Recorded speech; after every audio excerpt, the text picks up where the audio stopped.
Oh, here's Stephen.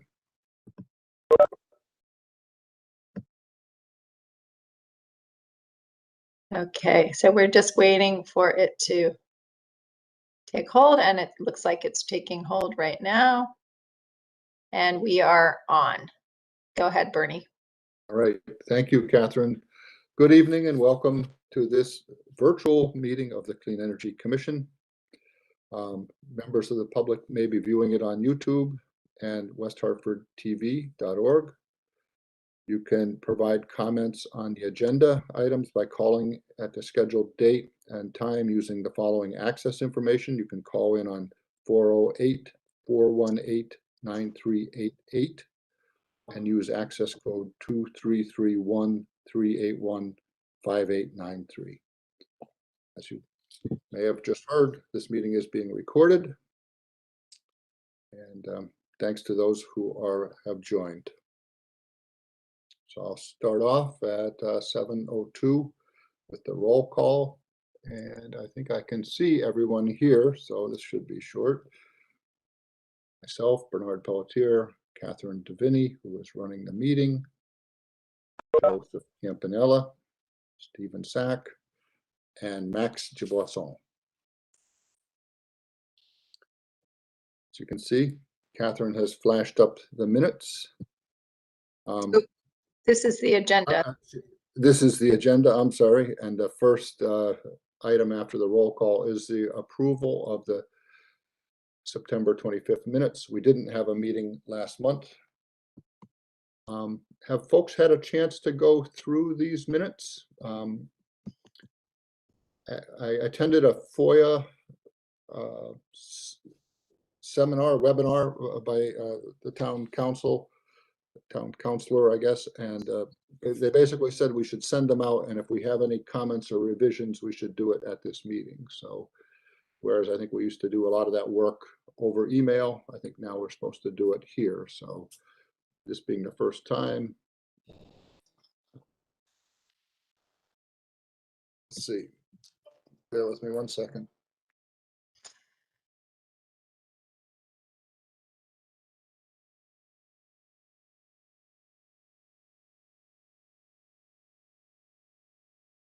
So I think the typical proceeding is we should get these meetings posted, and then people can go and review them. And if you have any comments, bring them to this meeting. So people should have looked at these ahead of time.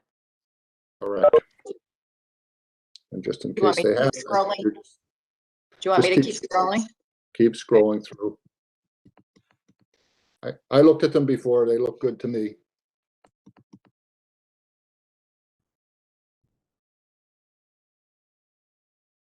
And I hear from Joseph Campanella is having trouble getting dialed in, but he'll be here shortly, I think. Okay. Okay. Catherine, thank you for a quick review. Can we get a motion to approve these minutes? I motion to accept the minutes from the September 25th meeting. I'll second it.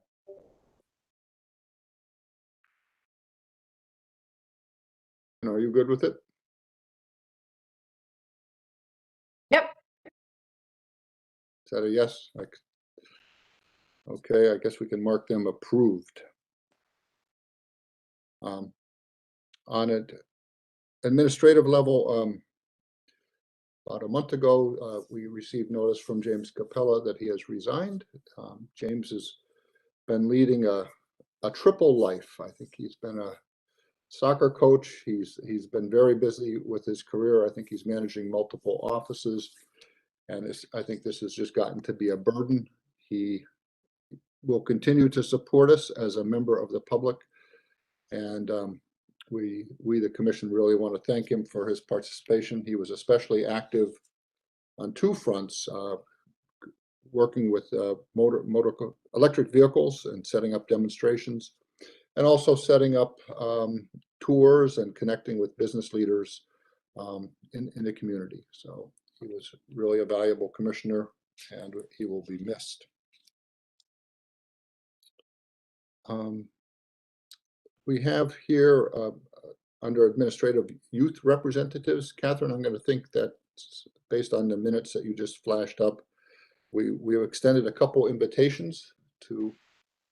So we do, I'll give you a little update. So we do have a youth representative. Her name is Allison Booth, maybe. I forget her last name. She's the president of the Hall High School Environmental Club. She was invited to this meeting, but judging by the fact she's not here, I think maybe she had a conflict this evening. But I have been in communication with her when we were kind of reshuffling those meetings, and she's excited to attend. I did not hear back from Conard High School, but when she's available, Allison is excited to attend our meetings. That is great. So we have an outstanding invitation to Conard. As I understand it, these are non-voting members at this point, but they will attend throughout until the end of the school year. Is that right? Yes. So in the course of my work with the Sustainable Advisory Group, I've been learning a little bit more about the different types of commissions and groups that the town can have. Commissions are only allowed to be made up of electors of the town of West Hartford. So residents who can vote. So students are not eligible to be on commissions. So either the rules would have to change, or our commission would have to change into another form of organization that doesn't have that requirement. Okay. Well, I think that pretty conclusively narrows that down. We thought we might be able to petition the town council to have them be voting members. We knew that would be a rocky road, but I think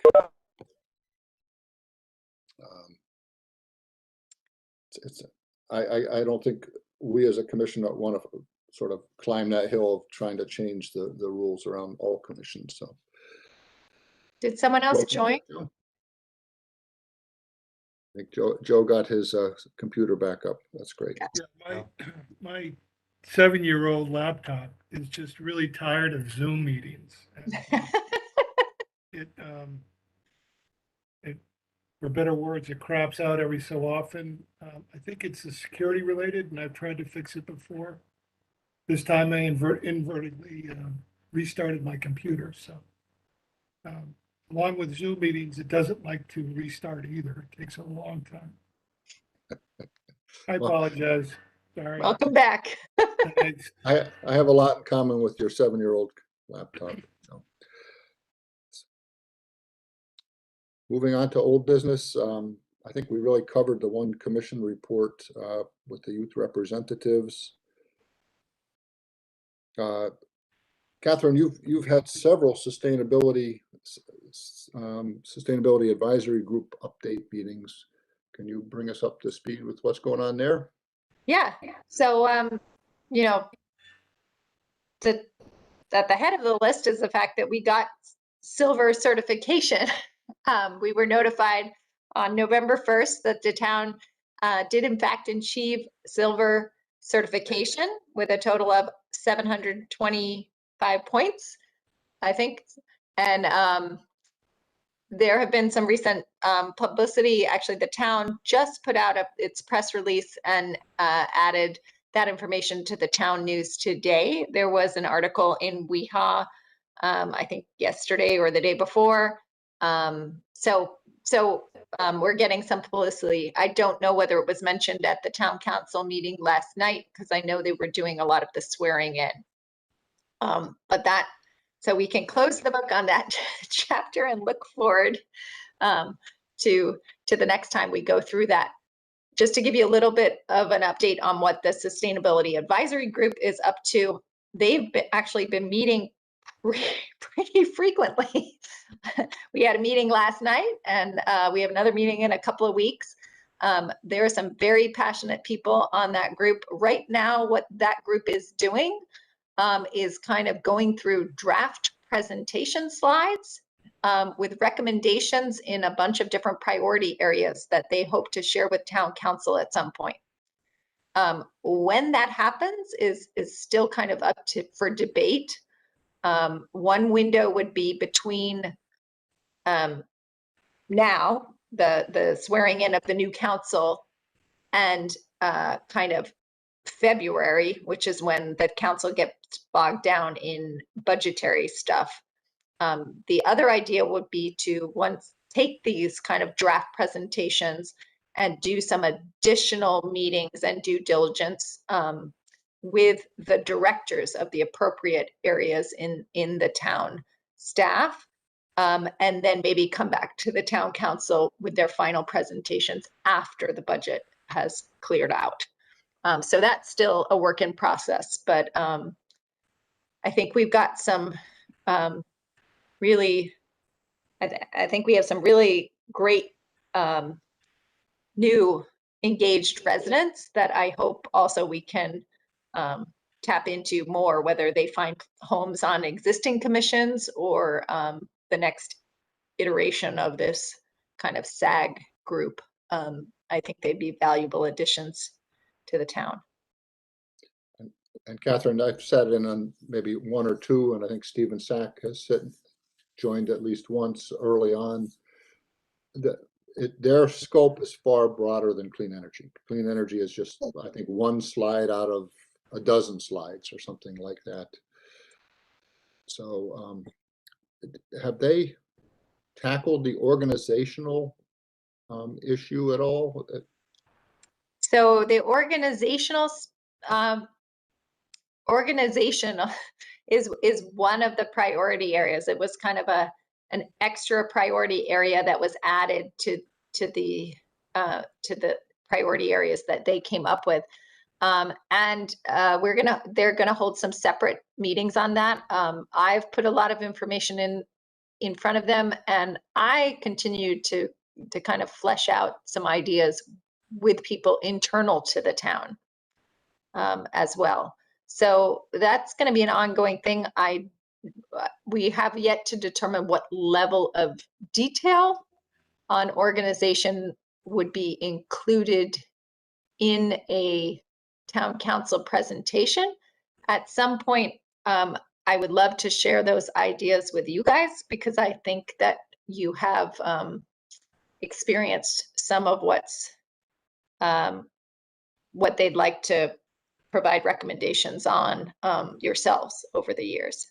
And this is kind of an idea of, kind of maybe revitalizing different commissions, adding some commissions where there aren't, or maybe not a commission, maybe another, just as we discussed, commissions are kind of bound by being voting members of West Hartford, but there might be some other types of organizations the town could form, as well as maybe additional staff, especially in the planning area, and maybe even in the town manager's office, to kind of look at sustainability and climate change and or resilience as more of an cross-cutting overview, which might also help with some of the communications issues that we're having, that I know Steve and some others of you on the commission have experienced, where people kind of aren't talking to other people within the town. Yeah, you took the words out of my mouth. I think, Stephen, you've raised, I think we have issues, we have gaps of coverage, and we often miss things because we live in our silos and we don't have a lot of ways to even look outside of our silos. So, well, and that's essentially what the SAG is kind of doing. It's kind of a gap analysis and are the resources and structural and communication pieces in place that are needed. I was talking with the mayor, and apparently a few years ago, the town was looking at doing something to get all the groups to be communicating and straighten them out. And so they did a lot of work a couple of years ago that that work may be available to us to take a look at and maybe get it going again. So we don't have to recreate the wheel for it. Oh, I hadn't heard that. Nice. I do know also that the town clerk's office is implementing a new software platform for documents and agendas and things like that. So maybe they can fold that, some of this reorg and streamlining into that process as well. Yeah, I mean, we can ask for that for all the work they did. The mayor said we can ask for that stuff. We can take a look at it. So I don't know if we should, if you could ask the mayor's office or Matt Hart for what they did in the past, what they were trying to put together, and see if it's something we could use. I think you can ask. I mean, it's better coming from a commissioner than from me. Okay. I'll just offer another town perspective. I'm doing some work in Bethel, Connecticut, so on the other side of the state, and they are doing this exact same thing that we are talking about. In fact, they have done it. I think their energy, what they call their energy conservation task force, will report into a sustainability committee, and I think along with a bunch of other functions. So this move that we are doing here is happening in at least Bethel. I know it's already going on in Fairfield, so it's not like we're outliers, I think. Yes, but there are some differences, Bernie. I'd love to hear what Bethel's doing, because the Fairfield model, where sustainable Fairfield is all residents and no staff on that committee, I think it to me won't work for West Hartford. It needs to be a combination committee. I think we'd benefit greatly from having Catherine here. Yeah, I quite agree, Max. Well, at the next meeting, I can, again, these conversations with the SAG and the conversations that I've been having, with West Hartford staff. So the model is evolving. So maybe at the next meeting, I'll share some of that with you guys for your input as well. That would be great. It sounds like. Okay, to move on to HeatSmart. Couple things to report on HeatSmart. I know it's slow moving, but we are making slow progress, which is good. The memorandum of understanding has gone through the staff attorney and also the risk department, and I think we're good to go. We have to update it as we get the partners on board, and there are a few changes that have been okay, that are caused by the fact that we, instead of being funded by the nonprofit PACE, of which I'm a member, we are actually going to receive a community partnership energy efficiency engagement initiative grant from Eversource. So that was approved. The thing we are waiting for now is there. Did we? Well, Bernie, you're selling yourself short. So Bernie did an inordinate amount of work putting together an application and got the town $20,000 towards this initiative. So thank you, Bernie. Oh, I don't think that was mentioned, was it? We said, yeah, that's right. Because we skipped a meeting. I don't think we ever gave you full kudos for that, because we only heard a little while ago, right? Yep, we only heard it a little while ago. So that's the, I guess this is the big reveal. Yeah, I've lost track because of all the switching around, but amazing. Thank you very much. And the town appreciates it. There is, of course, another MOU that will come from Eversource, which I think PACE, the nonprofit that I belong to, I think we can sign it. Pretty sure that would entails the fiduciary handling of the funds and also running the campaign, which is what PACE will do. So and I'm going to start next week. Bethel is the other community that we've been working in, and I think they're almost up and running. So now we're going to start getting West Hartford up and running. Two more items on HeatSmart. One, partner status. One of the elements is that we get a lot of partners. It's not exclusive. Nobody is bound to use any partner as a result of this, but it just makes it easy. So we have 2 HES partners, one Energy Efficiency Solutions and New England Smart Energy. I think that will be So enough. that's new. New England Smart Energy, you recruited? Yep, that's Stephanie Weiner. Uh-huh.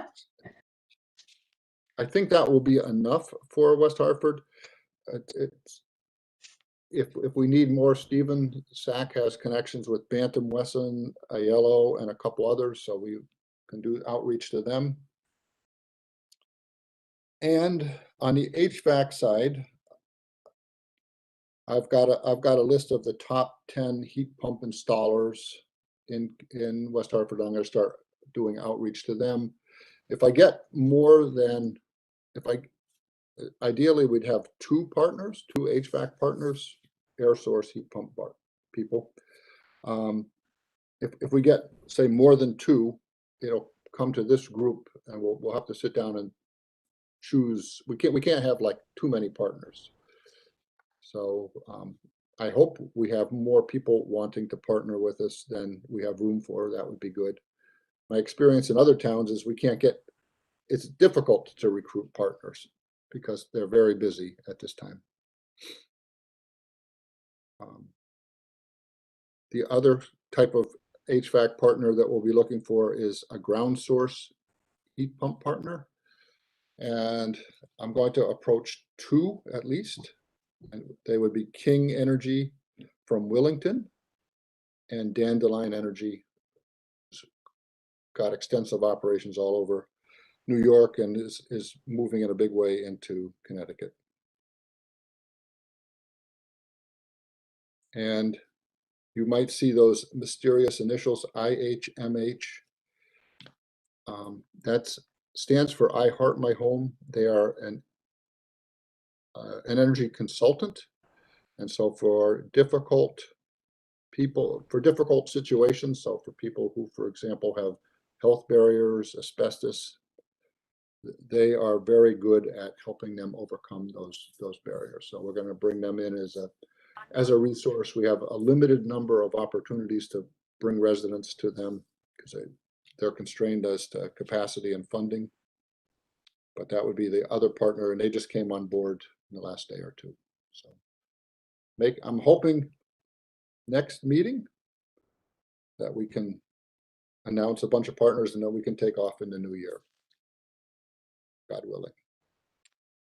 But before that happens, we need to form a volunteer team, correct? Because you can't do all this work on your own. We absolutely need a volunteer team. So commissioners, you're all invited. Things to do would be to help select the partners, work with the partners, conduct outreach, so write press releases, help organize events, speak at gatherings like the Rotary Club, or do social media posting, or all sorts of outreach. So Bernie, do you think the initial step might be just like when we formed the Sustainability Advisory Group, we crafted a solicitation and we sent it out on the town's listserv and we posted it to social media. We asked for volunteers to be on that group. We could do a similar thing for people to, letting the town know we've got this grant and that the Clean Energy Commission is launching and the town is launching this campaign and we need volunteers to make it a success. And we could recruit some volunteers external to the Clean Energy Commission. That would be excellent. And I've done a So- little just networking on my own, but that would supercharge that work. I would love to do that. Okay, I can draft something up. well, okay, I mean, you do know the most about it, but I was gonna, maybe you can start the draft and one of us, I know Max, you're very good at wordsmithing. Maybe you can look it over after Bernie's done with his first draft. Would that be great? Would that be okay? Yeah, sure. That would be awesome. Thank you. It is a surprising amount of work, and you are 100% right. It actually would be a complete failure if only one, if only me was involved. It can't work. It's really got to be a community-based thing. I think we should also set up a meeting with social services to kind of talk about promoting this also in association with the weatherization programs, because even though it's not income eligible focused, they do a lot of hand-holding through those programs as well, especially when winter's coming. Actually, you're right. The focus of this grant is HES audits, and so that our success will be judged on the number of HES participants that we bring in. But what I've learned is that outreach on HES is almost inherently outreach on HES IE. A lot of people don't even know which they are, and so we can totally connect with social services. And But once we get a volunteer team on board too, I think the first exercise could be a brainstorming of, outlet channels and other partners we want to work with. Do you guys have any other ideas about, I mentioned a town issued solicitations. Are there any other ideas about specific people we want to recruit to volunteer, or ways we could recruit additional volunteers to a HeatSmart campaign team? Again, they don't have to be already involved with the town. In fact, if they don't have anything else on their plates, it's probably even better. Maybe I mean, through I've the had- senior centers. Yeah, I was just gonna say people that are just involved in their community in some way are probably valuable if they're active in the library or active in the senior centers, or already sort of out and about.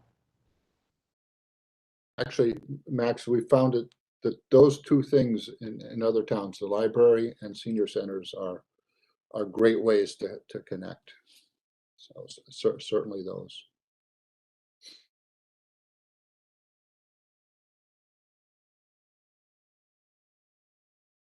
So Good. Bernie, do you have a date in mind where you would like a volunteer team? And I mean, obviously probably more is better, but what's kind of the minimum number of volunteers, like good volunteers you're looking for? Like 5, 6, 5. 10? Five would be an ideal number. Okay. This is going to be 1 year long. So I think if we get more than 5, we'll sort of trip over each other. But if we have extras, we can sort of, as people get tired out or otherwise committed, which does happen over a year's time, we can bring them in. Okay. Yeah, And so 5 maybe in that solicitation piece, you can include kind of like a timeline of when they would come on board, and, kind of, would it be monthly meetings, every 2 weeks, like, include a little bit on what you envision that volunteer team's level of work being. will do. Yeah, it would be twice a month at the beginning and then monthly thereafter.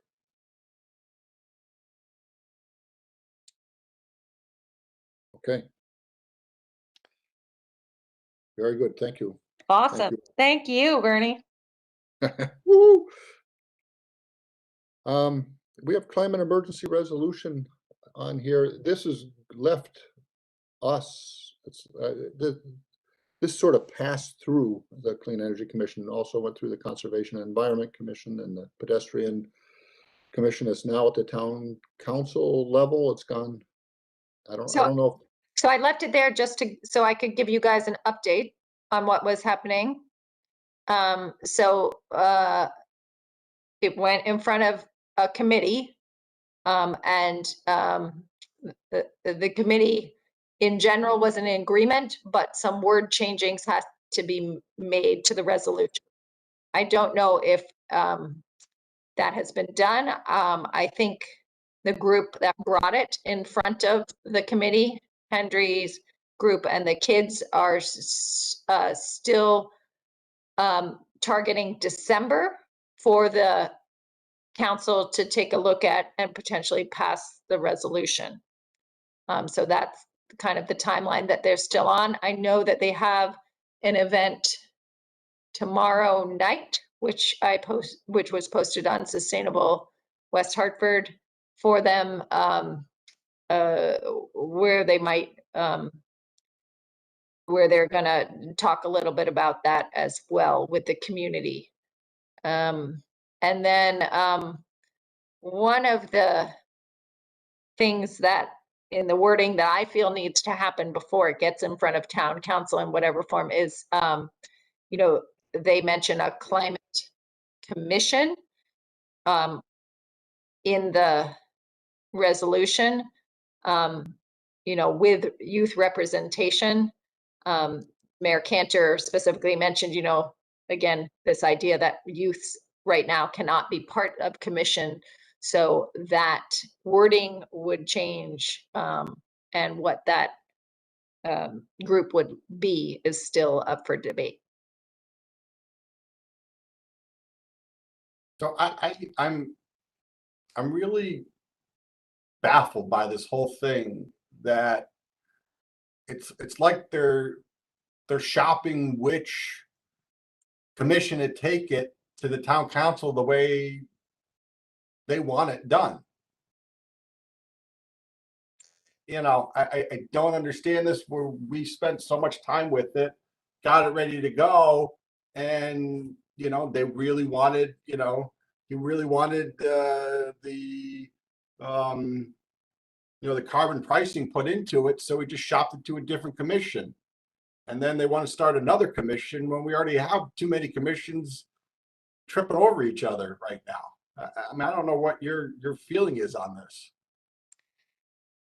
I mean, my feeling is it's ultimately still their thing, and they came and got our input, and we gave them our input. We told them what we liked and, you know, endorsed. But it still wasn't our thing. It was their thing. They're taking it along. Yeah, that's, Stephen, I think you came in sort of midstream on this, but I think it is like Max said, they crafted this thing, and I don't think they were venue shopping as much as just getting input from a bunch of divergent forces. I think even as it came through our commission, we gave them conflicting advice. I think a number of us were against the carbon tax, carbon fee, and a group of us were. So I think they took that into account. And then they did the same with the other things. So I think it was a group of citizens seeking input from a bunch of commissions. So this is where what was the purpose of even bringing it to our commission then? So the purpose would be to get our input, but it's not ours to say yes or no on. And I think if they could get a wholehearted endorsement from the commission, then that would help them sway the town council too. But if we're divided and can't vote as a commission to support it, you know, then that's not something that they can reference in the when it's brought in front of town council as well. And town council is the last step, you know? So how did they, I guess I don't understand the procedure. How did they wind up in front of our committee? Matt Hart referred them to us. Okay. And then Or they came, I think they came to us directly, actually. Yeah, I think it was, Yeah, they came I to think us they came direct. to us directly, now that I think of it. Yeah, they came to seek our input on it. Okay, and then Matt directed them to another agent, another commission Mhm. to do something different than what our recommendation was. The same thing, to present the resolution.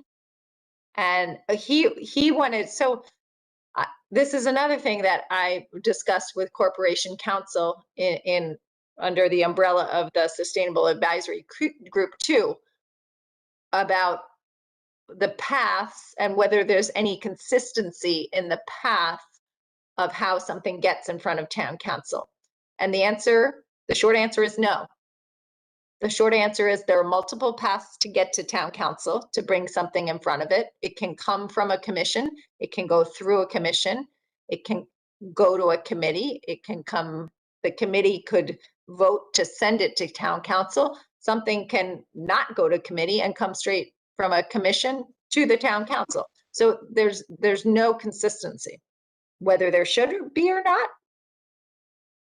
who knows? But the answer is there are multiple paths to get there, and residents can, you know, call their counselors directly, use their commissions, whatever path they choose.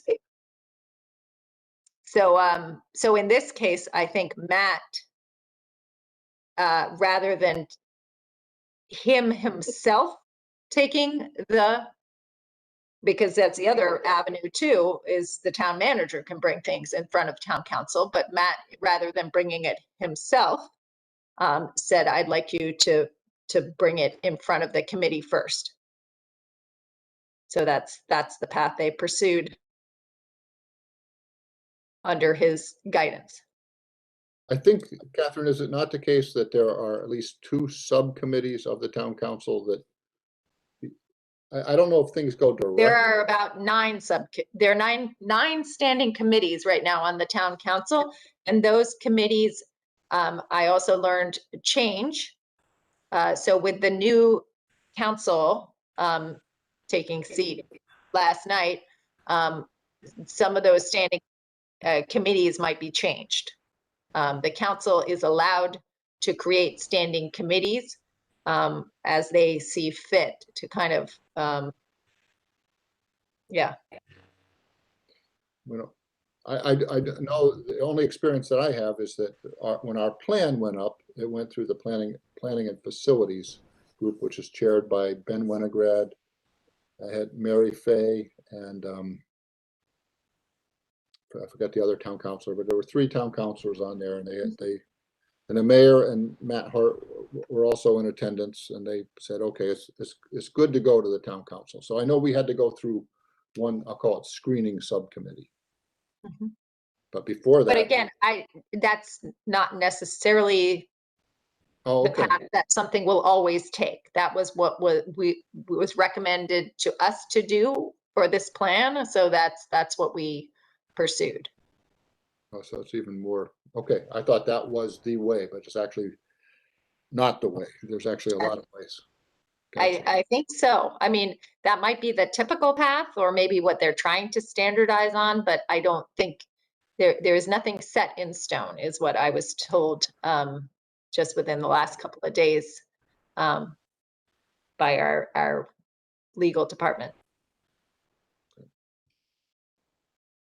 You know, I don't know if it's, you know, maybe we should have someone from town council or Matt Hart, someone every quarter attending our meetings to go through stuff so that we're all on the same page.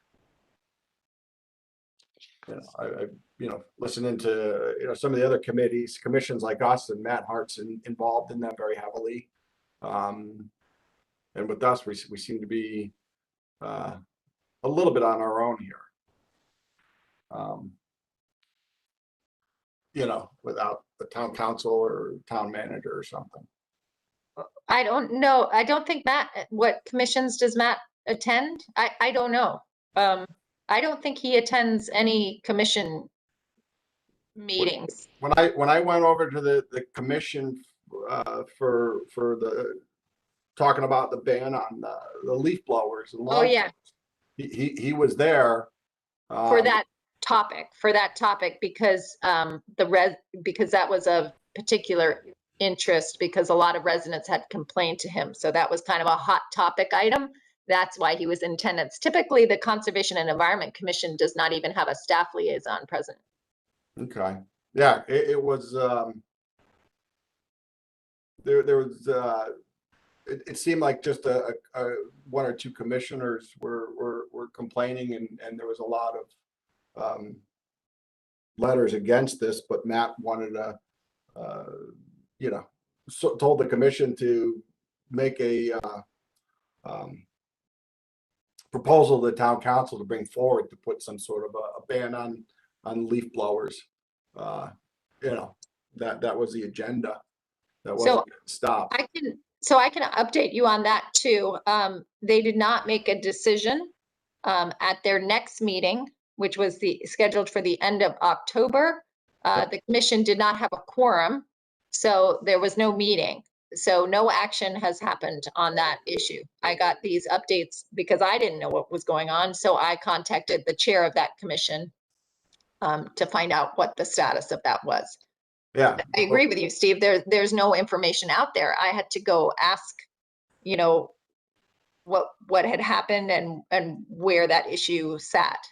yeah. Well, I mean, what was I guess obvious to me was a couple of the commissioners were complaining that when work crews were next door using leaf blowers, they couldn't hear on their phones or anything. And to me, it was like, oh, okay, they're part of the environment committee, correct? Maybe they need a HES audit in their house, because if it was well insulated and double pane windows, you wouldn't be hearing it. But yeah, it was yeah, Matt was there, and no matter what, Matt Hart's got the agenda to bring it forward to town council no matter what. Yeah. But it was just Well, we interesting. are, as a commission, we are perfectly entitled, if you'd like me to, I don't guarantee he can come, but if we'd like to invite Matt Hart to our meetings quarterly or something, you know, the hope would be that if a standing committee or a big issue that touches the energy world comes to their attention, that they would ask that person to come to the Clean Energy Commission and seek input, or at least let the Energy Commission know where that issue is residing. And I think I did tell this group that, you know, and the Sustainable Advisory Group, that the Conservation and Environment Commission was hearing that issue, that it had been referred to them. Yeah, and I think, you know, Bernie, when they were town council meeting with the TCI proposal, so the memorandum of understanding, one of Ben's comments was he just didn't know of any other way to try and reduce greenhouse gas emissions. Do you remember hearing that, Bernie? I do. A number of people said that they felt a great need to do something, and TCI was something. Yeah, where I took it as, why weren't you talking to any of the commissions, you know, that have some expertise and stuff to reduce emissions Well, internally. in the interest of time here, I suggest that we're going to talk about revising our 2022 and longer plan. And I agree with the idea that we need more communication. Either Matt Hart or somebody come to our commission meeting, or we report periodically to them. So let's move on in the agenda. But I think you've got a point here that we'll go on to what we're going to do coming up. So I'm just going to say quarterly visitor report.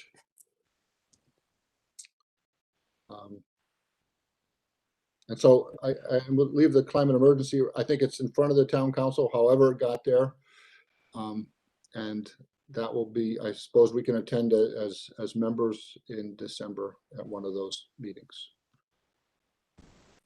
Catherine, I think the next one is the Elmwood Community Center. I think that's yours. Yes.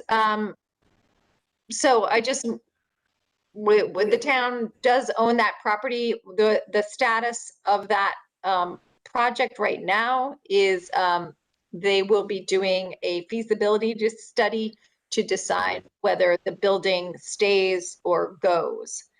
They did hold a press conference there the other day, and I read some really beautiful talking points for the mayor about how the building was going to be sustainable and we were going to strive for net zero. I can share you my talking points because I loved them. But in reality, I guess she forgot about them or didn't have time or didn't use them. And I haven't watched the press conference, but I heard that everyone went. And then at the end, Mayor Cantor came running back on stage and said, "Oh, and by the way, this building's going to be net zero." Ran off. So I have to actually look at the press conference because, you know, if she said that, that's great because she said it. It's on film. It's even right at the end, and maybe people took notice. But we're going to try and achieve something great with that design. And we've tried to start early, letting people know, and you know. The lead on the project will be Bob Palmer, the director of facilities, and he and I have been talking already about you know, putting our desires in the RFP process. Do you think you can make it a net zero with, We can try. with the current building, or do you think it's gonna have to start from scratch? I think it would be more difficult to achieve net zero with the existing building. And is the community center moving to the new building when it's done? Is that why there's on the same line here?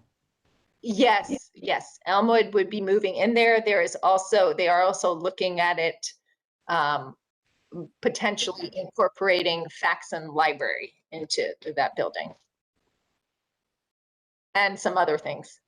Community, you know, that's still all under development as well. What programming that has to be fleshed out as well, what programming would be included in that building, because some of that will dictate whether it's feasible to keep the old building or not. They're also talking about maybe keeping portions like the auditorium and things, which are key components that would be in a new existing facility like that. Anyway, that's all TBD. All right. There will be a building committee, and a representative from this commission will be asked to sit on that. Well, that's a first. That's good. It's so important with these things to get in early before the plans and the budgets are cast, and then you can't do anything. So good work. Electric vehicle supply equipment, the VW settlement, American Rescue Plan. I haven't heard of Eversource Make Ready. What's that one about?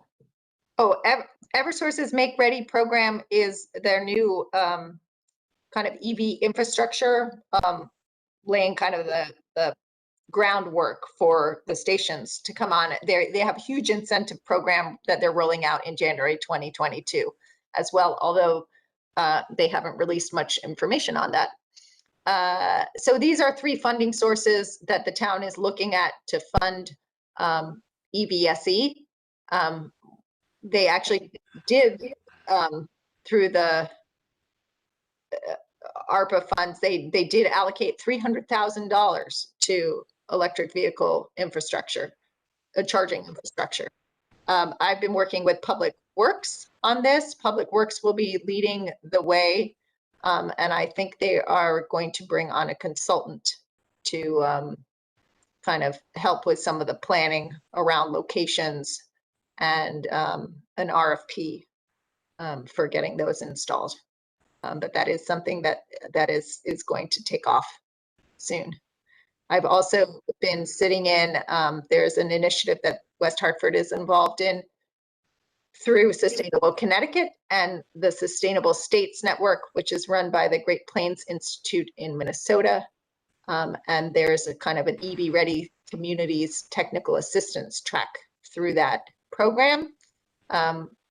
There's actually kind of a cool webinar coming up where we'll be listening to, I forget the name of the town. There's a community in Minnesota that has entirely contracted out their electric vehicle charging infrastructure to a third party under a model that sounds way too good to be true. So we're going to be listening to how they've done it, because the town is kind of struggling with, you know, what's the best model? Do we want to own all this equipment like the 4 stations we have now? Do we want to lease it? Do we want a third party to kind of own and operate it for us like we do with solar? So these are some of the things we're talking about. I'm presuming these aren't going to be free anymore, yeah? That we're going to build. At some point, I think that discussion's going to come up too. You know, you have to think about also if you're working with a third party doesn't want to install a charging station that costs money and right down the road have a town one that's for free, because of course everyone's going to go to the town one. So yes, that will come up in the discussions as well. Great. Good. Covering fast charge as well as like level 2 charging. Yes, I think the plans would include both levels. Gotcha. Good. That's exciting. Question, the charging stations at the schools and the town of West Hartford, like in the center, who's paying for the electricity in those? The town. The town is, okay. And right now, most of this is another thing piece that I'm watching closely. You know, the ones we have right now, for the most part, are on our building meters. So we do have some software on a couple of the ones that are in the garage and parking lots to kind of sub-meter that. But the one at Charter Oak, you know, just runs, you can't pull it apart from the building energy use. And so in the future, especially for the Eversource Make Ready program, and if we're going to, you know, they have separate tariffs for electric vehicle chargers. So we will be we'll have to separate out all that metering as well. And Catherine, is it not the case that the town, like the one in back of Town Hall, is free now? But I thought there was in a year or two it was going to be is it free forever, or is it going to be charged at some point? Again, I think that's something that the town is going to revisit in the context of a comprehensive plan for EVSE across the town, different locations. The ones we have currently might even get replaced if we want some consistency in brands or software platforms. Some of the stations that we installed, I'm not sure any of ours, but a lot of stations that were installed under grant programs had a requirement that they were free for a certain amount of time, and then towns could start charging. 1 or 2 of our early ones might have been under that, but that time period has long since expired. Right now, there's no plans for the town to start charging for the electricity. I think some of our stations do have that capability, you know, to install a credit card thing should we choose. Gotcha. Okay. But I think that will be something that parking operations gets involved in. You know, they're the ones who set the parking fees. So I think they would be involved in working with vendors to set those charges, those fees as well. Great. The grant proposal, So the grant proposal I thought was dead until this is I'm ready to forget a bit about it now, but the guy at Krog says they got the state to reverse their decision, and now it's like seeking approval at a federal level. So I am lost. I'm just, you know, waiting to hear. This is like a tiny little proposal to fund a portion of, you know, a couple of EVs for the town of West Hartford, and it's really been through the ringer. So we'll we'll see where it goes. It's not dead yet. all right. Good, let's move on to new business. The main thing we want to get at least a good start on is the second item, but I'm sure you all read the same thing as I do. Winter energy prices are forecast to go up, have gone up pretty dramatically. I think the Eversource rate 1, which is the residential rate, the supply rate itself is moving from something like 7 cents to 11.4 cents. That's a 64% increase for a typical 800 kilowatt hour per month sort of user, like probably most of us are. That would be a 20% increase. So electricity is going to go up. I think natural gas is going to go up. Propane is going to go up. I think oil also is going up.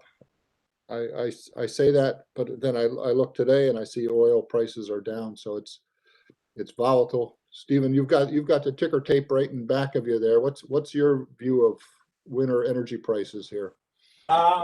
You know, crude's at $77 a barrel right now. It was down about 6.5 cents today. It seems to have peaked up. Propane and oil peaked up, and they seem to be coming off the highs about 20 cents or so. So it is coming down, but you know, you just never know what happens. You know. Some crazy guy in an Arab nation fires a missile at another country and up it goes, or we get a bitter cold winter, could push up demand, but you know, it's a publicly traded commodity. Who knows what happens? Yep, Might internationally be retired by now. traded. Yep. Well, I put it on there. None of us know. I think if you don't know, Stephen, then none of us know. But it just if it is volatile, it might be something we keep our eye on. We work maybe with social services, things like there's all sorts of rules now about utility shutoffs. I think Operation Fuel certainly, and maybe some others have programs to help people afford their heating bill. So that's the only reason that I think it's on the agenda, is something for us to watch. I read an article in the Boston Globe a week ago. Its headline was "How to Avoid Heating Bill Shock." It talked about how oil was going to go up 43%, natural gas was 18%, electric heat was 10%. But more importantly, it was a whole article in the business section, you know, outlining all related stuff, including, you know, Massachusetts equivalent to the S program. So it just got me thinking, if there was ever a pitch, it might include, you know, higher costs coming, and what can you do about it? Right? Oh, HES audits, you mean?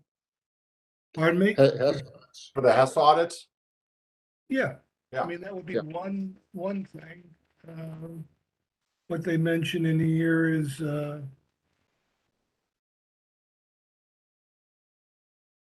how to lower your heating costs. Why are heating costs expected to rise?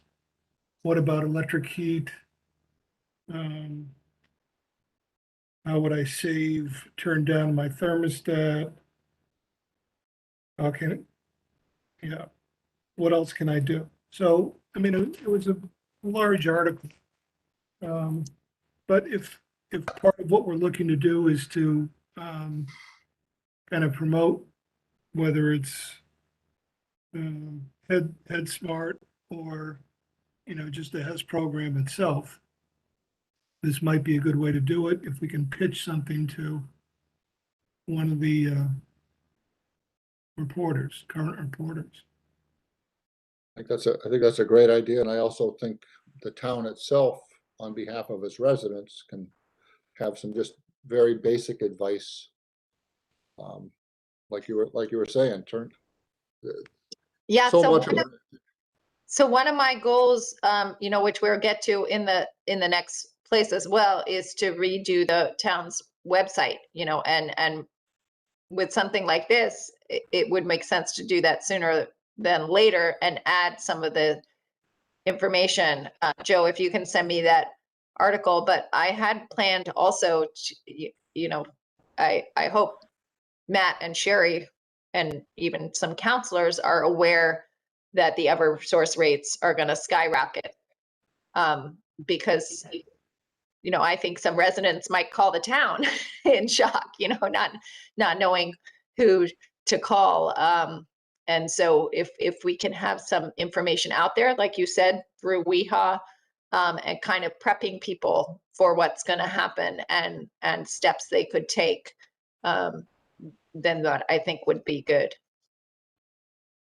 Well, I'll drop off the article for you. I mean, timing is everything, Joe. And, maybe we should put a little something together about energy audits, thermostats, the rising prices, and ways to reduce your electricity or reduce your energy needs. And maybe have the town do an email blast like they do now with a lot of other stuff. And Yeah, if you guys want to put something together, we can share it with Renee to Yeah. send out. Another avenue, just like we did for the electric vehicles. We could put something together through the library or through the senior centers, a little Zoom, a little recorded webinar for people to listen to. But yeah, whether it's stuff from the article that Joe's talking about or other things that we might want to share. We just have to get it down on a piece of paper. I think these are all great ideas. I think it's really important because nobody wants to be cold, least of all me. All right, Catherine, do you have the 2022? Yeah, I mean, I think what we're talking about right now fits right into some of this stuff. Let me, can you guys see my whole screen, or are your faces in the way there? I can make my screen. I can read it on this. No, I see your screen. Are you trying to get rid of our faces? That's understandable. I'm trying to push it off to the side. You made it. Okay. Can I get rid of this part? There we go. Hold on. Move you over there for a second. How do I get rid of this? There. Oh, you did it. Good. I did it. Okay, now, But now you're still here. Maybe I can change you to up here. No, that's Bernie. layout. I think we might Right. be able to. Big. Let's shrink you down. You're all the way up there. Okay. How's that? Can you guys see it? Yeah, I think we can change our own layout too and put ourselves on the side. So I guess all of you probably took a look at this. We actually did some stuff that was on this list, so I felt good. So number one, I think we take off. Yeah. Yep. That's done. This goes to, I think, the discussion we were having before, give regular updates to town council, public works and facility subcommittee. So we I have think we- not done that. We have We not. have- Nope.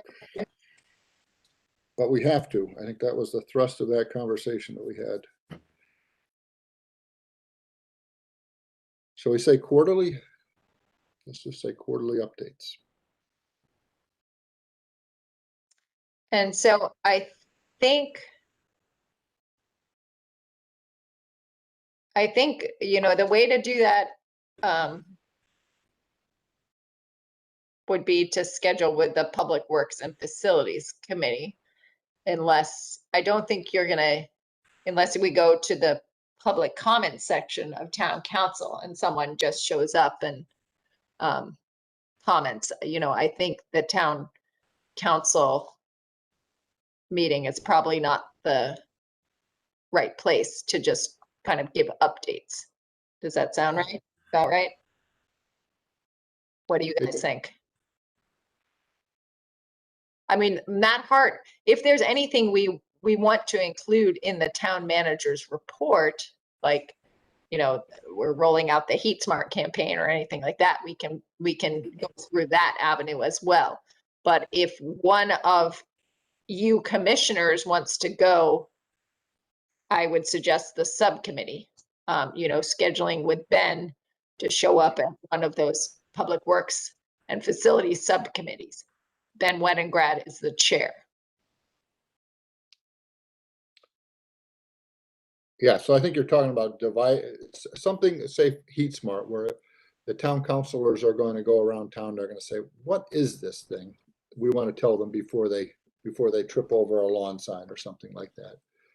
If it's just sort of normal business, I think your suggestion to go to Public Works and Facilities is a good one. So. Yeah, or you can just go to the Public Works and Facilities Committee and then ask them to feed it up to town council, I think either one would work. Yep. So I suggest we just leave that one on there. Maybe that becomes number one instead of. Is there a regular meeting? Let me just flip to, I don't know if, I think there's a meeting schedule. Is that what you're looking for? a meeting schedule of the council standing committees. I don't know if they meet on a regular basis or if because I know that they,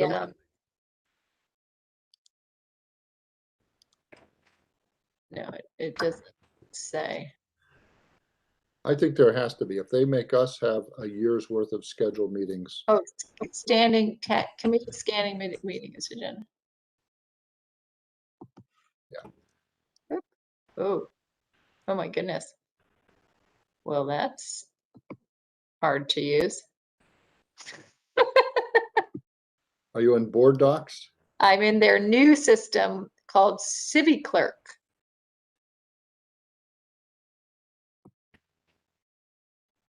This is the first time I've been here.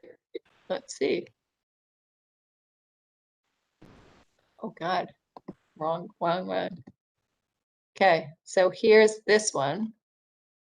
You think you're showing this, or are you just reading it yourself? Oh, are you looking at this?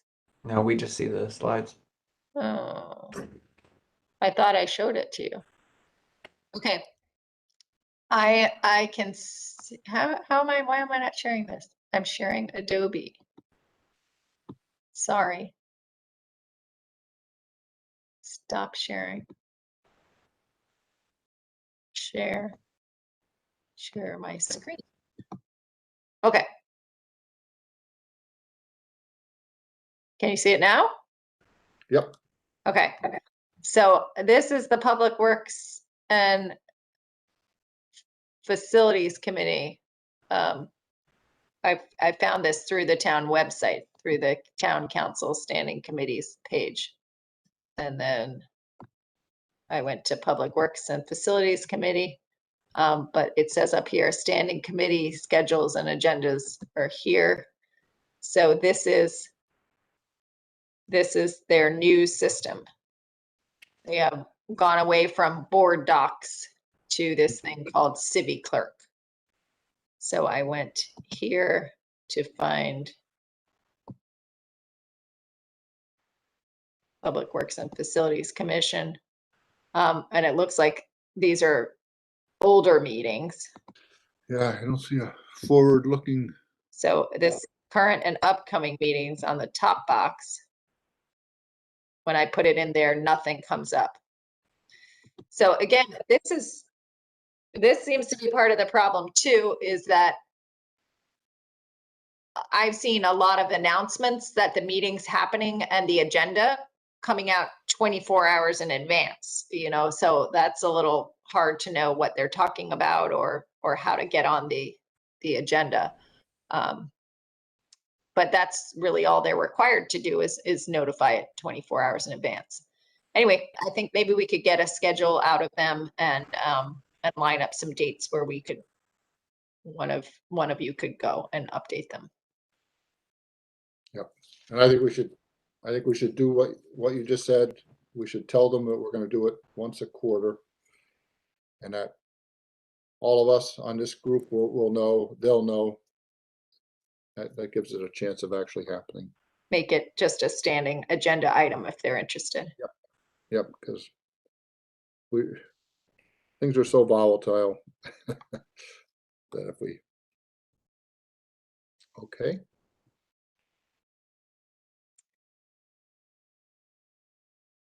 Catherine, can you show the slide again? Oh, You probably have to go through stop and share and reshare. it said I was sharing my Oh, screen. you're good. It's up. It's up. Oh, it's Can up? you see it? Okay, good. Yeah, because I'm just sharing my whole screen now. Good. That was me. It was not, never mind. Number 3, Joe, you took a shot at that. It's connected to number 4, I think. Develop an effective network or means of reaching community on energy issues. I think this is going to be an ongoing issue. Yep. I think that rethink connection with sustainable West Hartford, that's not very clear as written, but I thought it was, can we, the Energy Committee, sort of take that over as our public face? Or Yes, or it was kind of it was kind of rethinking, or is there a better alternative? That's the Facebook page that I've been kind of maintaining. I don't think Chris has been doing a lot of posting, and no one else seems to be doing that much posting except for me and Catherine and an occasional other community member. But you know, we've generated some additional members over the course of the year, so I think that's great. I post stuff there. I think we've been trying to utilize Renee to get some words out. But there was an idea that maybe at some point Sustainable West Hartford might want to evolve into a nonprofit organization outside the town. I kind of threw that idea out there with some members of the SAG. There were no real takers in that group. It might be too much effort, you know, or duplicative of other organizations out there. So for right now, I guess we'll just leave it where it is. It might become the outreach arm of a new committee or commission that's formed under the town. Who knows? But I think you're right. I think we can just pause. I think we've done some work in that area, but I think it's, for us and for others, it's just going to be an ongoing thing. I mean, it seems like an appropriate thing for the SAG to sort of, if not run, participate in. Yeah, well, the SAG is going away, so it would be Oh, it's just whatever. temporary. Yeah. Oh. Yeah. So whatever second iteration of that group looks like, may want to consider that. I mean, what if it's just us and then you know, we sort of pitch to conservation and environment, like, hey, you guys should post here too. And then whatever the next iteration of the SAG is, we just say, hey, you post your stuff here too. I mean, I envision more people posting than just kind of me. Right, right. Without it necessarily having to become a sort of more official thing, just the unofficial channel that gets pushed for all these commissions. You know, outreach to the community is very hard because we have emails for some people, but not even close to everybody. You need it if you're going to do, there's an emergency group. So if we have a COVID outbreak or a freeze spell or a blackout, right? There's some resiliency group that is going to have neighborhood champions. They need to connect to the community. If we're going to promote our energy and the conservation and environment discussion. So what I'm trying to say is ability to connect to residents on town related issues is really an important thing. And it's, we have some elements of that, like we have the emergency system that the mayor can use, but I think it's something we have to keep working on. And I don't necessarily think it's, you know, wholly our responsibility. I think that the town and some of the SAG members have said, you know, this will be in their recommendations as well, that the town needs to ramp up their two-way community engagement and communication, both from the town out and from outside in. So I know that what's called now the Office of Public Relations, formerly called Neighborhood Services, potentially like to be renamed Community Engagement Office. You know, they have one staff in there, and I think maybe we need some more. But moving on, number 5, I think is also related to communication. And so that for me is something concrete that that's been on my plate for a long time. You know, I had some people sort of engaged who that I wasn't really, the timing wasn't right to do it. But I think that can also help. We could embed the Sustainable West Hartford Facebook in there and potentially drive membership up as well through just advertising it on the town's website. And then just providing some of the information we talked about on the website might assist as well. We do need to be careful that about maintenance because they've changed the rules around the website. So you have to go through IT for changes. So it makes it a little more time consuming and you don't always get posted what you envisioned.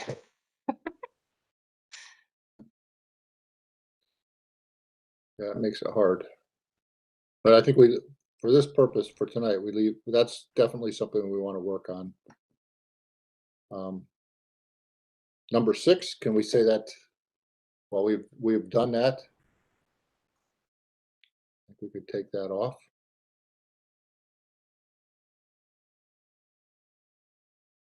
Number 7, I think we are doing that. Just leave that there until it's a whole year. So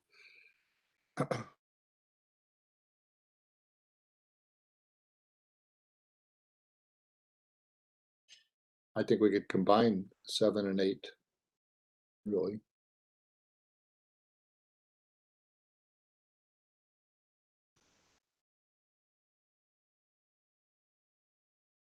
I think number 9 we can take off. Because we are, I think, the first town in Connecticut that the CR Club is recognized. So I think that's done.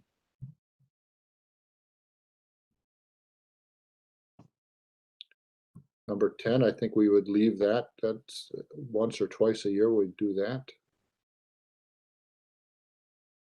Number 11, that was, I think, one of those gaps that we have, which is we don't really have any public, we can promote EVs, but that's public transportation, bike paths, pedestrian, stuff like that. We don't. Yeah, and I'm hoping that something like that does not need to be a priority of this commission in the future. So we'll let that one sit right now, but I don't think that's ours to necessarily work on. I agree. I would like to be able to tap into another group and say, we want this information from you. Yeah, we're working on that a little bit through the SAG. Good, good, good, good.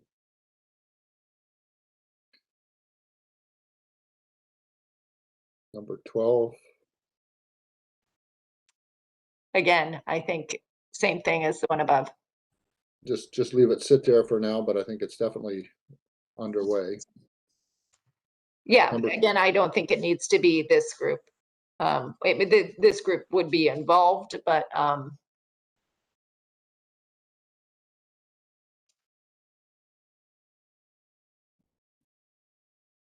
Same with number 13, I think. I think we're involved in all those things.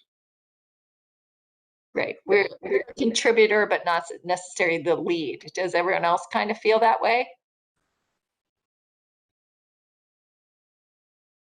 Hello?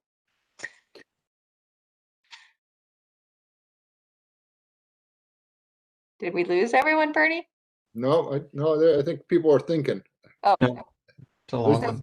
for some of these things, do you guys agree? I like Bernie and I are kind of sitting here saying that maybe from for 11, 12, 13, that while the Clean Energy Commission is a contributor, we're not necessarily the lead on a lot of these things. I would agree.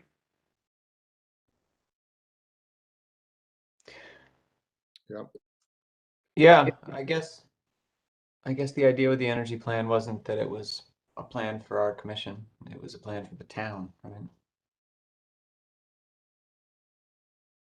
With the energy plan, yeah, no, I'm talking about 11, identify public transport champion.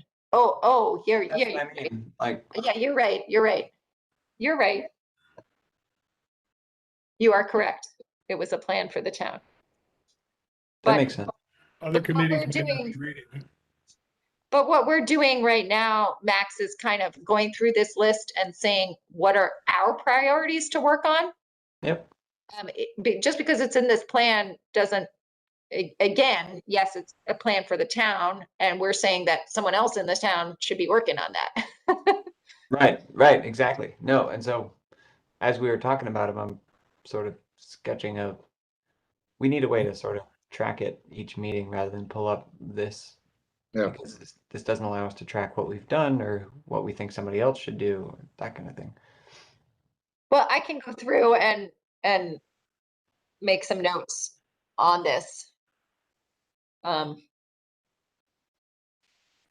send you a link. Oh, are you doing that? You're doing that right now? Mm-hmm. Awesome. Perfect. That's the tracker. Max is the tracker. And then 14, I think, yeah, I think that's fine. That'll come around next year. So we don't need to act on that one right now. But we need to make sure we leave enough time to do it. Can I just say before we jump off of that, things I think we might potentially want to, and not just me, but all of the folks here. I think the Green Bank is coming out with a storage program for homeowners, i.e. like a battery storage program. that might be something we want to get involved with. And I definitely think it's already up there. The greenhouse gas inventory is something that we ought to work on. So does anybody have anything that they think should be up there that isn't there?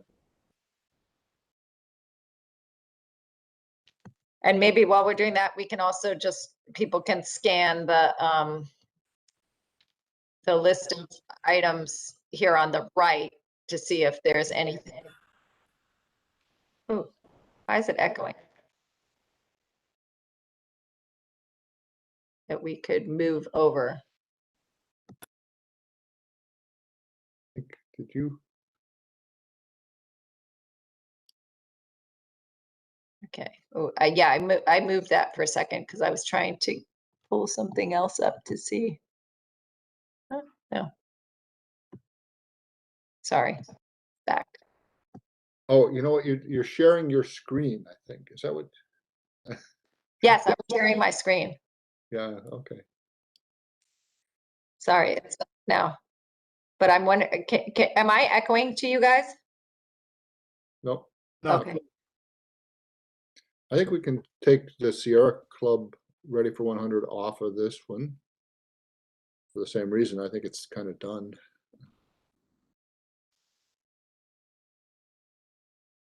Investigate microgrid, I think we should do community choice. But again, I was saying just, we should look at this list for what is kind of a priority item. And I'm looking at number 4, which I think we could combine with the website and some other stuff. Yeah. And the idea of this light green box is that these would be things sort of in the future, but since 2022 is the future, you're looking to, are there some we want to pull into 2022? Yeah, so energy, that's what we talked about before, 7 tips and Energy Star plans. Yeah.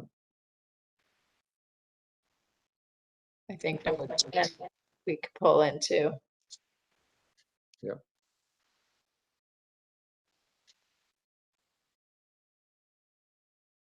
How does a town begin to think about incorporating a microgrid? Who's going to do that?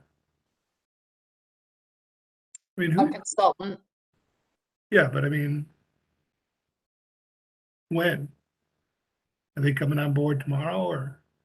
I'm just thinking about, this infrastructure money that's coming out and maybe it's already all spent, but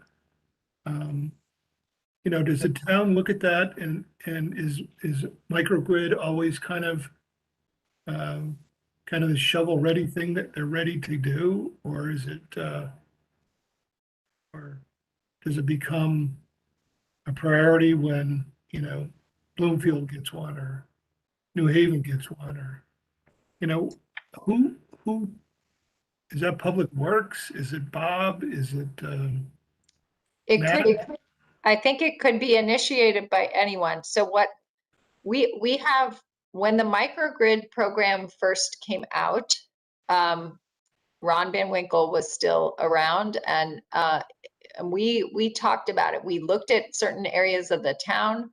We worked with, there was kind of emergency preparedness. I'm forgetting the name of the group that kind of focuses on that. It's like 4 letters. Well, it's probably part of Homeland Security, or, whenever No. that, before that. Yeah.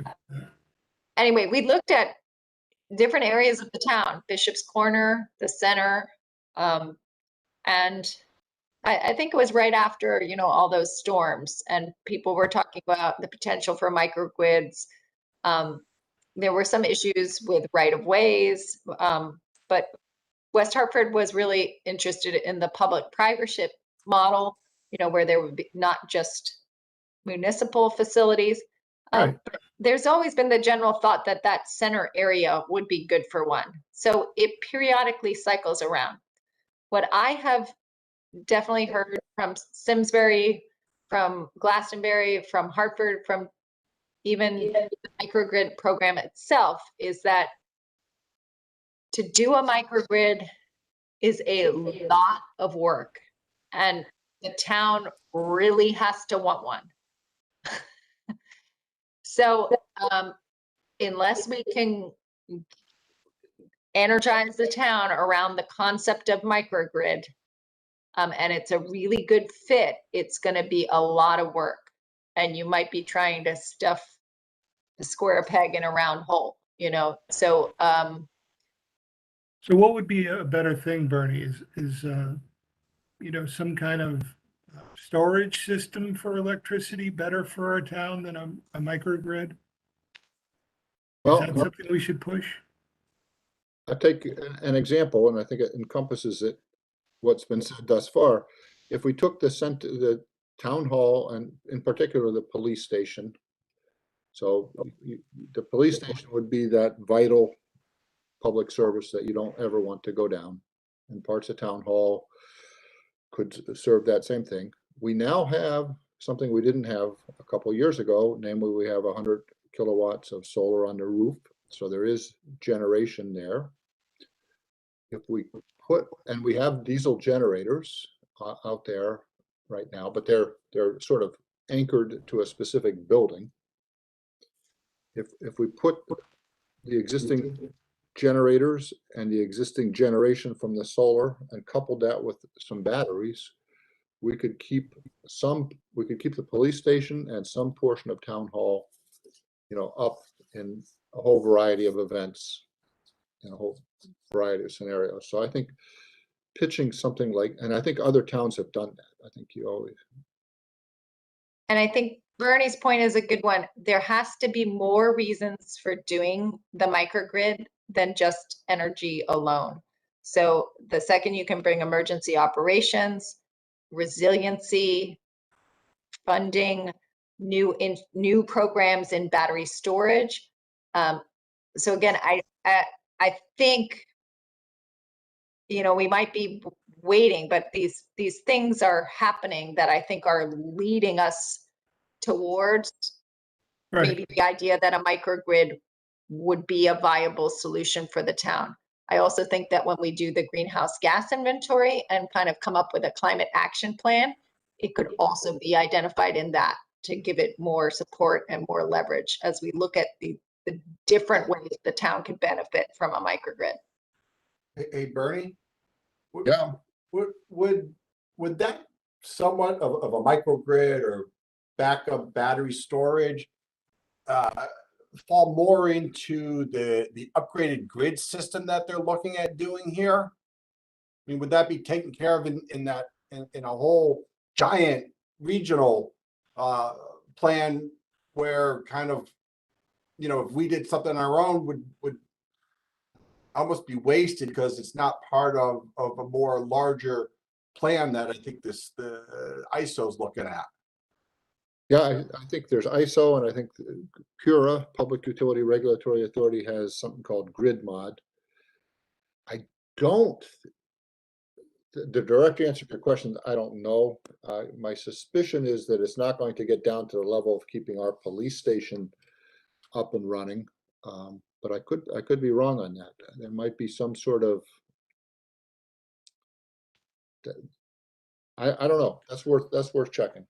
But if they're upgrading grids and installing different components, I think that, Steve, that would be a good time to put in a microgrid, because it does take some reconfiguring and switching and things like that, and knowing where it's fed from. So I think there's some synergy there. Yeah, I know it's just probably years off, right, Bernie? From the plan. Sure, it's quite a ways off. How big is it? How big is one for a town our size? Well, Yeah. it's as big as you want it to be. So I'm not trying to sound like Yoda or something, but yeah, if you want to put 2 buildings on it, you can put 2 buildings on it. I think Wesleyan has their whole camp. I mean, the space that it would take up to do Oh. 2 buildings, is it a small house? It's nothing. I think it's taking wires, probably trenching and wires and switches. There's really no footprint to a microgrid. Oh, all right. I don't know. I brought this up because, you know, I hate to miss an opportunity where they're designing this, you know, new community center, and it Oh. may be a candidate for a microgrid there, you know, in that area. I don't know if there's a police substation there, but, you know, everything else is there. There's not much directly around that thing. There's a We, bagel shop. That's important. a what? A bagel shop. Near St. Bridget's? Yeah, it's Elmwood. It's right there. There's the bagel Oh, shop. you mean down on New Brit, not Yeah, down on New Brit? yeah. Okay, yeah, That's close enough, isn't it? You got donuts. What do you need? we Hey, you know, I mean, certainly, we lock, can, stock, if I'm gonna put up the money for something, I'd rather have lock stock going. we can certainly bring it up with the design team. That would be an excellent thing to bring up in a design charrette. Have you had Goldberg's? Yeah, Oh, really? I still take lock stock all day. No. I think they're amazing. But what, you know, would this, your microgrid, would that fall under like putting a fuel cell in? Yep, Yep, fuel cell would be a a base load for a microgrid. Okay. Brixton Road would be another place where you got the animal control down there, Public Works. Yep, absolutely. They're revamping Public Works, but I don't think they considered it. They're not, yeah, it would be Yeah. something to look at there too. Yep. That's a phased project that I would like to insert some of this stuff into it. So to date, I have not been able to get my foot in the door. Okay. Sorry, I didn't mean to No, stop the discussion. These but- are great. These are great ideas.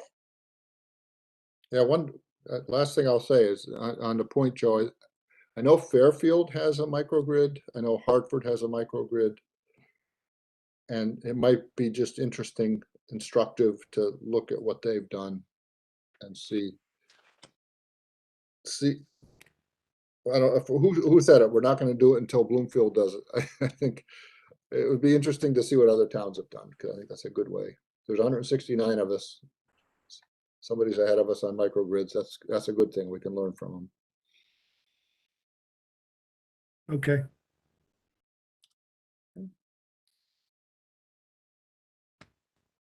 So number 11, I'm looking at the Conduct a Solarize campaign again. In my mind, to do a full-blown campaign is probably too much for us to prioritize right now when we have HeatSmart. But that doesn't mean that anyone couldn't do, that we can't fold some solar stuff into our website or do the occasional educational event or email blast or something like that. But I think to run a full-on campaign might be a little much while we have a full year of HeatSmart to work on. I think you're right, but Catherine, you were on that Pura update on residential tariff. Oh, yes, you're absolutely right.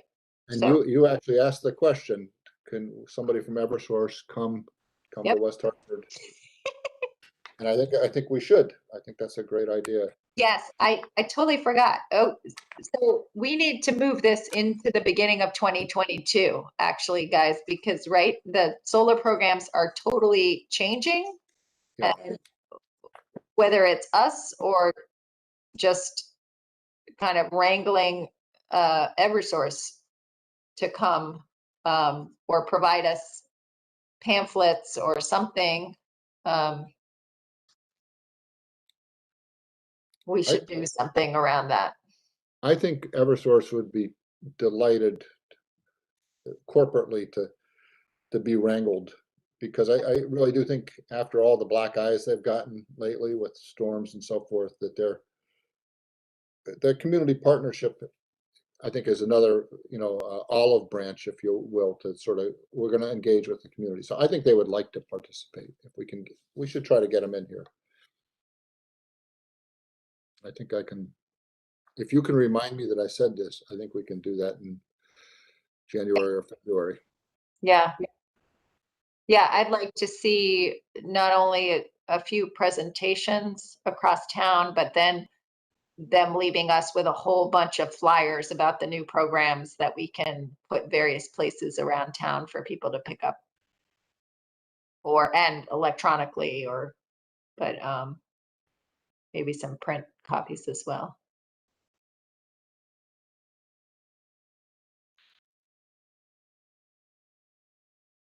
So, okay, so we've just said that number 11 needs to Move over. move over into 2022 at least, yeah. So 13 and 13. They're kind of duplicated. Well, Yep. 13 is a duplicate, really. Okay, and I think 14 is not my top priority right now, but how do you guys feel? No. There's an awful lot of focus on HVAC jobs and S jobs and all kinds of jobs. I don't know what we're going to do. Yeah. Oh, so I take that back. Focus on energy efficiency. I would like to see more of a priority. And we tried to get some emphasis on that when they were looking at what they were going to use the federal funding for, the stimulus funding, but not a lot of the stuff we put forward got funded. I would love to see a lot more of that ARPA money go to schools and ventilations and upgrades in buildings. I don't even understand. What is 14? Support focus on energy efficiency and clean energy industry and jobs. Then it cuts off. Oh, sorry. Is it? That's part of. Jobs? Clean energy So industry. this was with the all the stimulus money Oh, okay. coming to invest some of that in the energy efficiency projects and industry and promote clean energy jobs. So kind of just using a lot of that stimulus funding in the energy efficiency and clean energy industries. Gotcha. I think, did we already lose this fight? I mean, has that money already been sort of budgeted and allocated? Yep. Doesn't mean they can't change their minds, but yes, most departments were asked to submit projects and things that funding could go towards. And then I don't know how obviously I think council made the final decisions about where that money would be spent. That's where we got the $300,000 for electric vehicle charging stations. Okay. And a certain amount of money to redo Eisenhower Pool, I think was one of the items. And there was an article, I think I might have shared it with this group, but if not, I can share it around. I didn't know where the money was going until I read it in WEHA.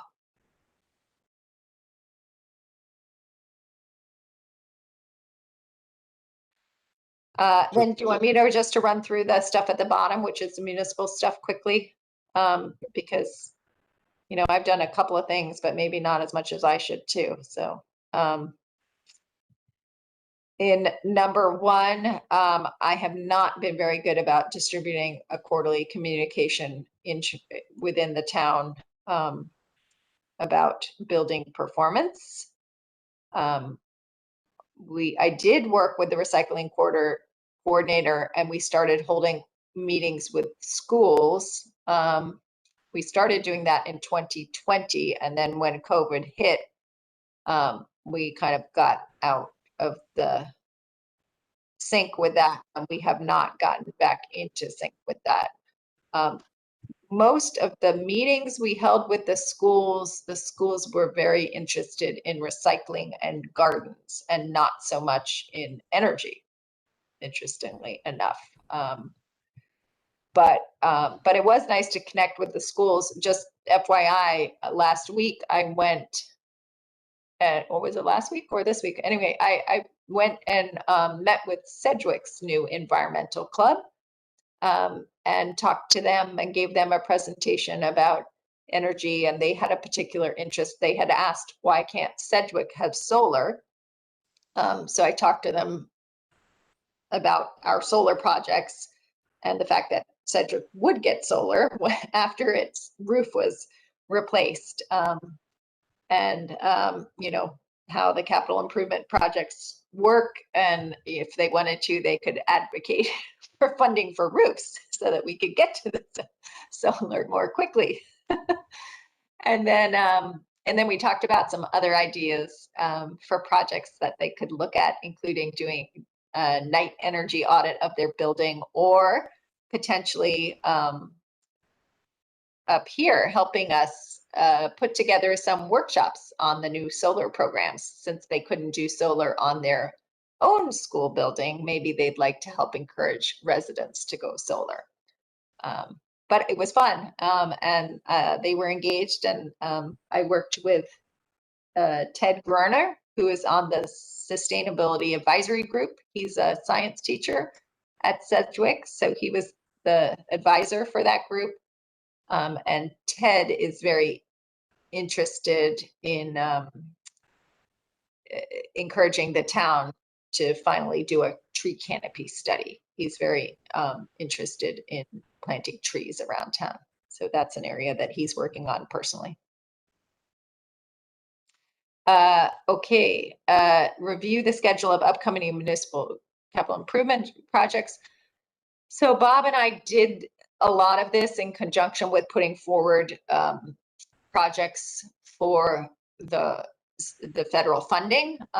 So we put forward a whole bunch of projects, along with some of our along with information about our worst performing buildings. And so we have that information, but at this point, we're still on the original schedule for, you know, HVAC replacements. I do know, however, that I think the town is finally starting to look at a longer term replacement plan for some buildings. I think that idea is taking hold. We've been pushing it. Bob and I have been pushing it. We recently had a couple of energy audits done by Eversource, and we encouraged them to, and there honestly weren't that many good kind of low-hanging energy improvement measures left to do in those buildings. All of the stuff that was to do were huge capital improvement projects. So we said, feel free to include the recommendation that this building should be replaced or majorly renovated, and they did. Good. So number 4, we've actually done. We did add 4 municipal facilities to the demand response program. And Bernie, to your point on battery storage, we have now been talking to our demand response provider to take a look at those 4 facilities for potential pairing with the battery storage programs that are coming out. Our buildings, our municipal facilities are kind of an awkward size. They're too big for kind of the residential size battery program. So we would be kind of using a few of those, and they're too small for the commercial size batteries. So they're kind of an awkward size in there, but we are investigating that. As far as the municipal fleet plans go, you know, we haven't got any traction on municipal fleet I have been working with Public Works. They seem more interested at this point in time in the electric vehicle charging equipment. So I'm happy to work in that area for now. I've put together some draft plans. I've asked them to kind of update it, add their thoughts, and I just really haven't gotten any traction on that. The grant is still out there, as I just mentioned, so we'll see where that goes. But I at this point in time, I don't see any immediate plans for any EVs in West Hartford's fleet, which is unfortunate. And number 6 is done. So there. There, good. Thank you. What are we over here? So this idea, number 1 on this side, we are working on. This was something that Matt Hart asked us to put in a plan. And I think he is generally slowly gaining traction on that idea. You know, and like I said, we will be looking at, I will be trying to look at this aspect as we build new facilities. Reinstate the West Hartford Energy Challenge. You know, I haven't been doing too much work in that area. It is something I'd like to get back to now that Sustainable Connecticut is done, and hopefully I can go back to energy focus. You know, I did talk to the Cedric Club about maybe doing a night audit, but would like to make interactions with schools more of a regular part of my job. Yeah, I think interaction with schools is important, and I don't know if we can ever really crack the code of working through schools with parents. West Hartford's really pretty restrictive in that regard. They really. Well, you know, that isn't a topic that has come up with the SAG as well, that all of these sustainability initiatives, energy initiatives, not only have to be supported by the town, but that we have to form some sort of tether with West Hartford Public Schools as well, and that the ties there need to be strengthened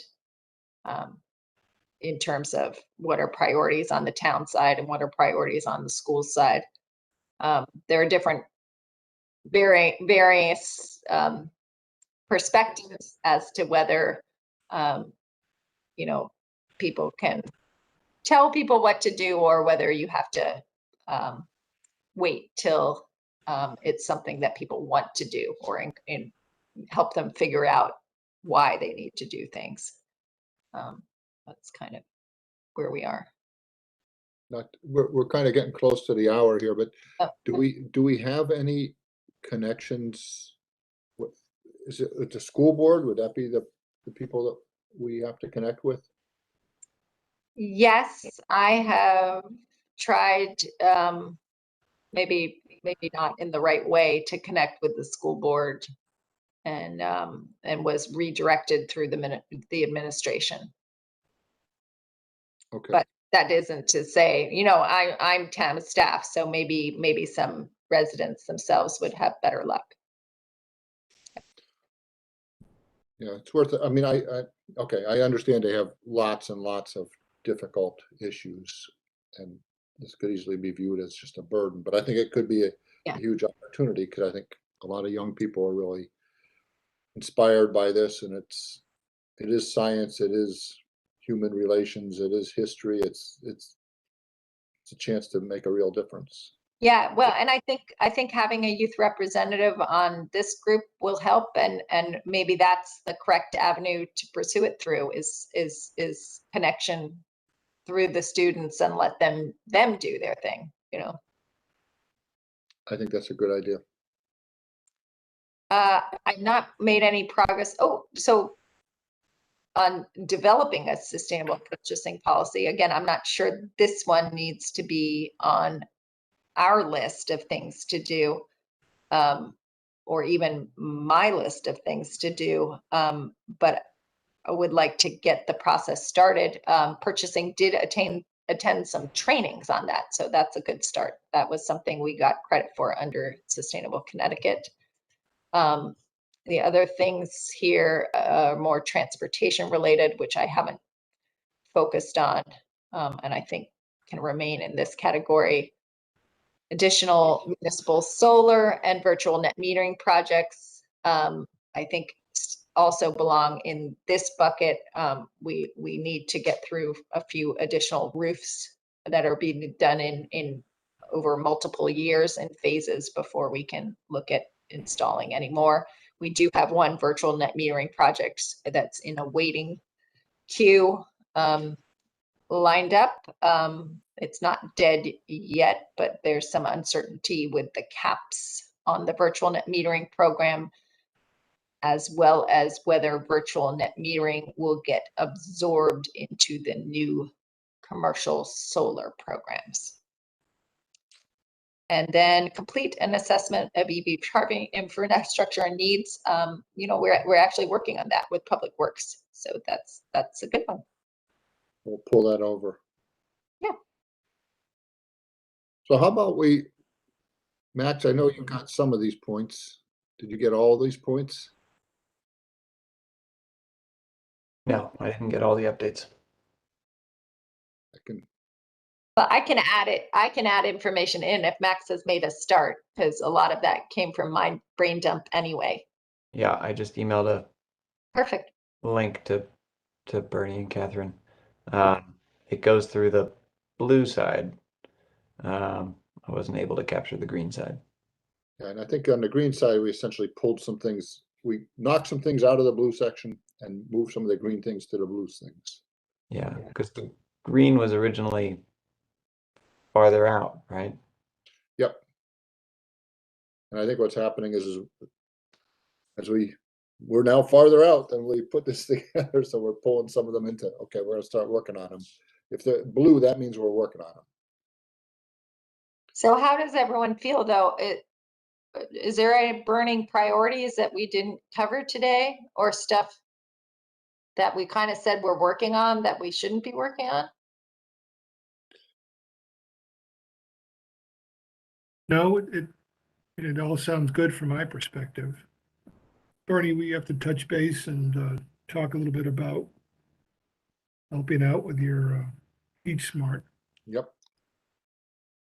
And I owe this group sort of a write-up of what it is and what we're looking for. So Right. I will do that. Steve, one of the things that kind of fell off, we have on here somewhere We have talking about trying biodiesel in Yep. the, number 5 on the blue. Update municipal fleet plans to include strategy for fuel reduction. oh, no, this was in our municipal buildings. Steve Huh? and I had started working on trying to get our remaining oil facilities to do a pilot with biodiesel. But it kind of, it's kind of waned at the moment. It was Westmore Park and Rockledge were the two facilities, and both the facilities managers said they were interested, but then the HVAC guy and the boiler maintenance guys kind of put up red flags and reservations about why they could do it. And Steve and I were going to kind of have them meet together. Steve, it dropped off my radar. Are you still on? Yeah, I'm here. So you had asked, your guy that was going to meet with them had asked for model numbers or things like that. And you had even offered to go over and get them. Yeah, I mean, I'll go take pictures of what it is and then have So a call. the guys never got back to me. Never gathered that information. I think that's where we stand. And I think maybe why they never provided that information was because our maintenance guys got to them and said, this really isn't a good idea. So, so then they didn't give me the information. So I can circle back. I can send you out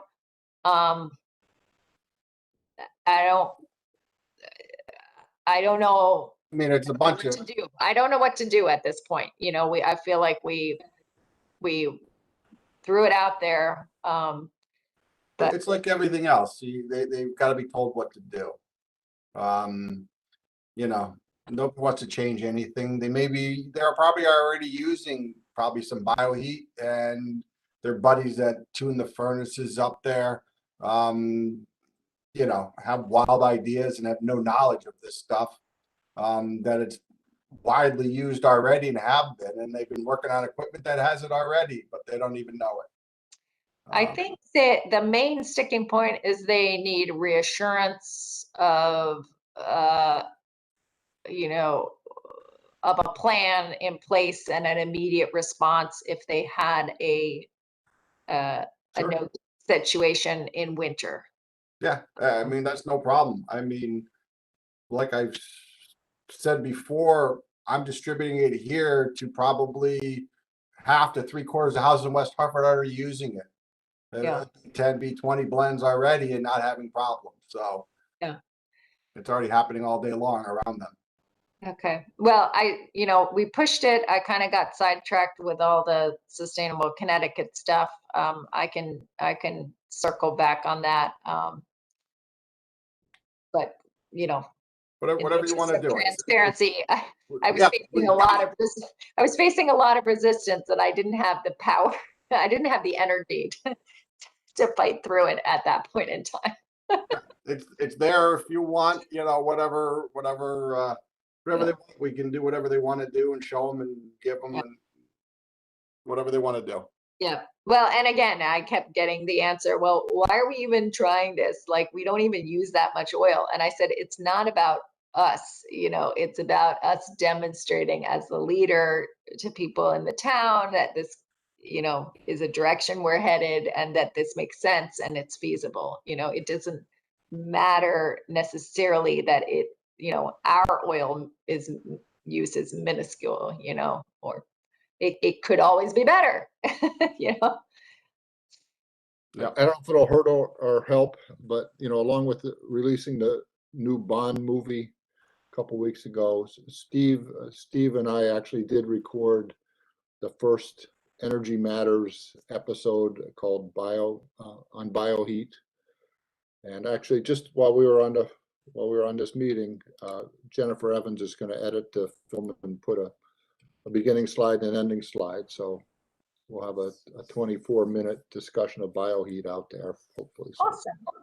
So we can threaten people with having to watch that if they don't. Yeah, well, maybe that's the perfect link to send them as I reinvigorate this discussion. Yeah, I'm kidding aside. I think it is a viable option for people who heat with oil. And what I don't think a lot of people know is that the state has mandated the blend is going to go up to 50% by 2035. So if you just start using it and just go along for the ride, you're slowly going to get better and better from a greenhouse gas standpoint. And I think that was one of the last slides that Stephen talked about. So.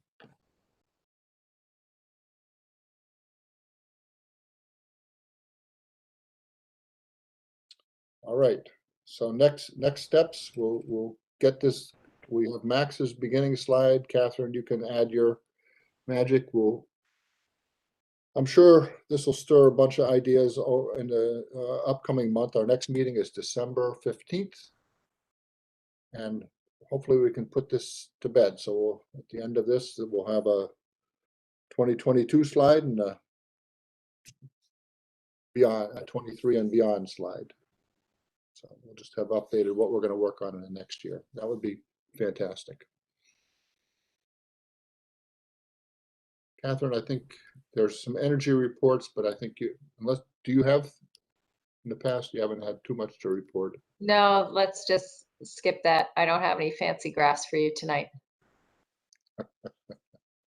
All right. Well, how about a motion for adjournment? We can. Motion. Yeah. Second. All right. Thanks, Bernie. All Thanks, right. Catherine. Thank you, guys. Good Good night, night, all. everyone. Good Good night. discussion. Thanks, Catherine. Good night. Good night. That was good. We got through a lot. Yeah.